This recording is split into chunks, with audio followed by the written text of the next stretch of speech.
তৃণমূল বিধায়কের কনভয় কিভাবে চলছিল রেজিস্ট্রেশন ফেল হওয়া গাড়ি, নিয়ম বহির্ভূতভাবে মোটর ভেহিকলসের অনুমতি ছড়া কিভাবে চলছিল কনভয়ের ওই পাইলট কার। ঘটনায় উচ্চ পর্যায়ে তদন্তের নির্দেশ দিল লালবাজার। জয়েন্ট সিপি ওয়ারলেসের ওপর গোটা ঘটনায় তদন্তের ভার দেওয়া হয়েছে। তৃণমূল বিধায়কের কনভয় পাইলট কারের ধাক্কায় এক মোটর বাইক আরোহীর মৃত্যু হয় এবং সেখান থেকেই একাধিক প্রশ্ন কিন্তু সামনে আসছে। যেটা জানা যাচ্ছে যে বিস্ফোরক তথ্য যে এই গাড়িটির ফিটনেস সার্টিফিকেট কিন্তু ছিল না, 1 বছর আগে রেজিস্ট্রেশনও বাতিল হয়ে গিয়েছিল। আর এখানেই প্রশ্ন উঠছে যে রেজিস্ট্রেশন ফেল হওয়া গাড়ি কিভাবে তৃণমূল বিধায়কের কনভয় চলছিল।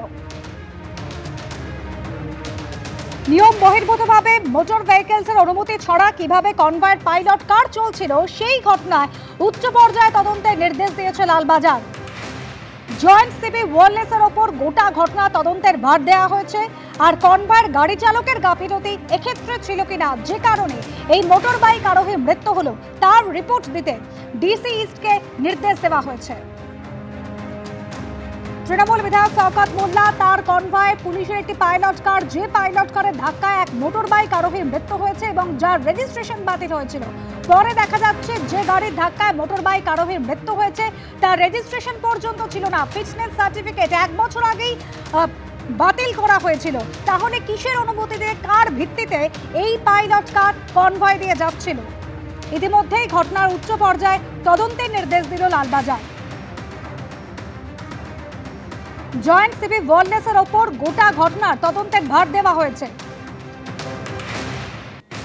ময়ূক ঠাকুর চক্রবর্তী আমাদের প্রতিনিধি রয়েছেন আমাদের সঙ্গে। ময়ূক, একাধিক প্রশ্ন ছিল, কি কারণে যে গাড়ির রেজিস্ট্রেশন বাতিল হয়েছে সেই গাড়ি এইভাবে কনভয়ের মধ্যে দিয়ে যাচ্ছিল, এবার উচ্চ পর্যায়ে তদন্তের নির্দেশ। দেখো, একদমই গোটা ঘটনার পর যেটা দেখা যায় যে বাসন্তী হাইওয়ের ওপর তৃণমূল বিধায়ক শওকত মোল্লার যে কনভয় ছিল তার অ্যাক্সিডেন্টে জলপথের কাছে একজন বাইক আরোহীর মৃত্যু হয়। শওকত মোল্লার কনভয় বাইক আরোহীকে মারে, সামনে যে পাইলট কার, এবং তারপর ধাক্কা মারার পর সেই বাইক আরোহীর মৃত্যু হয় এবং তারপর সেই গাড়িটি গিয়ে একটা গাছে ধাক্কা মারে। গোটা ঘটনার পর ওই গাড়ির নাম্বার যখন এক্সামিন করা যায় তখন দেখা যায় যে ওই নাম্বারের রেজিস্ট্রেশন সেটা ফেল করেছে। রেজিস্ট্রেশন শুধু নয়, ওই গাড়ির পলিউশন সেটাও ফেল করেছে। রেজিস্ট্রেশন এবং পলিউশন ফেল অবস্থায় কি করে তৃণমূল বিধায়কের কনভয়ের পাইলটে কলকাতা পুলিশের ওয়্যারলেস বিভাগের গাড়ি চলছিল সেই নিয়ে প্রশ্ন উঠছিল। লালবাজার সূত্রে খবর, গোটা ঘটনার পর কিভাবে এই গোটা ঘটনা ঘটল, কার নির্দেশে নিয়ম বহির্ভূতভাবে রেজিস্ট্রেশন ফেল্ড এবং পলিউশন ফেল্ড একটা গাড়ি তৃণমূল বিধায়কের কনভয় পাইলট করতে গেল, তার নির্দেশ লালবাজার দিয়েছে কলকাতা পুলিশের জয়েন্ট কমিশনার ওয়্যারলেসকে।